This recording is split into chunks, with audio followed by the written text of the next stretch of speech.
example that are with me. Emigrate means you're exiting your current homeland, whereas immigrate with an I means you're coming into a country to live. Right. Is one just, leaving and one coming? Is Out. One's coming and one's going Yeah, in? that's my understanding. Okay, all right. See, it's because it's And they it's also E and I. sound a little similar. Exactly, For a while, I yeah. wasn't sure actually which thing we were saying. Yes. Same. Yes. So why are you highlighting emigrate with an Out, E? because that's where for the right. Again, RNC, sign said mass deportations now. We just capped students. We are going to see 100,000 students who are currently living in Australia struggle to get their student visas renewed. They will need to be emigrated. Right. This is where we will be, is what the emigration policy is. What do we do when we have 570 to 230? These numbers are being we're not exactly clear, but this is now an emigration policy when you set these student caps. And that's where the debate is. That's why you're seeing hundreds of people protesting, that camping out, expecting to stay. This is now an emigration debate as much as it is immigration. Right. Do we get rid of them? You mean, like, do we emigrate them, get them out? Isn't in the U.S. the largest numbers are illegal immigration, right? And the calls for mass deportations is to take a number of those people and bring them back to where they came from. In Australia, the big numbers are actually legal immigrants, aren't they? Whereas the people who are staying illegally is a much smaller percentage of that, is it not? If you have overstayed your student visa, you are an illegal Oh, I understand. immigrant. But in terms of what has a big impact, like for instance the housing crisis here in Australia, isn't that a consequence of large numbers of legal immigration due to policy, as opposed to just leaving a border open and allowing millions of people to come in? And if they've overstayed those legal immigration policies, they are now illegal immigrants. Oh, I understand. And that can't be Right. really. We're looking at this. Because they haven't walked across the border, they're a legal immigrant. No, that's not at all what I'm saying. In terms of number, because numbers have impact. The larger impact in the U.S. is illegal immigration, and here is not the problem the policy that allows large numbers of legal immigration at a time to boost certain numbers of GDP and that kind of thing, creating the housing crisis.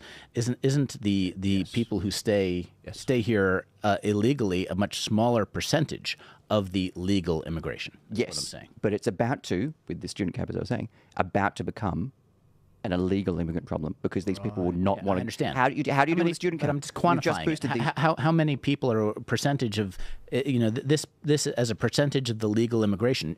Shouldn't the focus of the debate be about the quantity of legal immigration, because that is by far the biggest contributor? You've got 570 to 680 right now. How do you get that? How do you get that down? Like, how are you going to convince tens of thousands of students that they have no path to renew and continue to study? They have no path to temporary.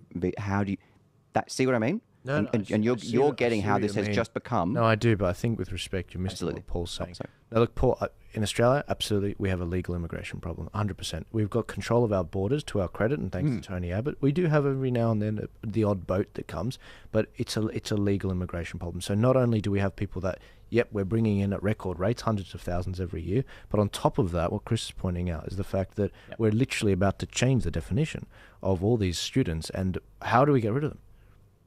How do we get rid of them? It's a great question. Sorry, I can see, Damien, you're looking at... Elon Musk tweeted today, actually. It just reminded me when you guys were talking.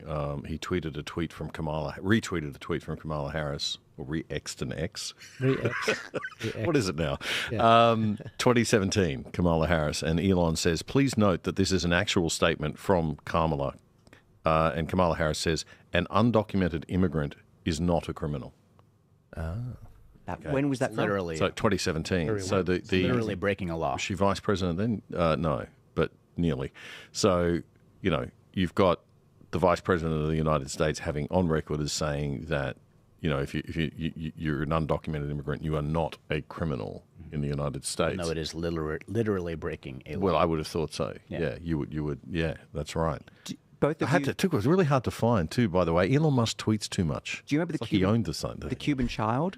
Do you remember the Cuban child who came across on the boat Yes. in Florida, and that there was the photo of the FBI agent reaching for him in that photo? That's when borders ended, and I think that was 1998. For the left, that's when the American border became open. You could take it even earlier than that, with the Muriel boat lift. Do you remember that? The Cubans, they opened their prisons and they flooded Florida with boats. You could say the borders ended there. This is not something new. It ended for the left decades ago. The right's only just starting to catch up now.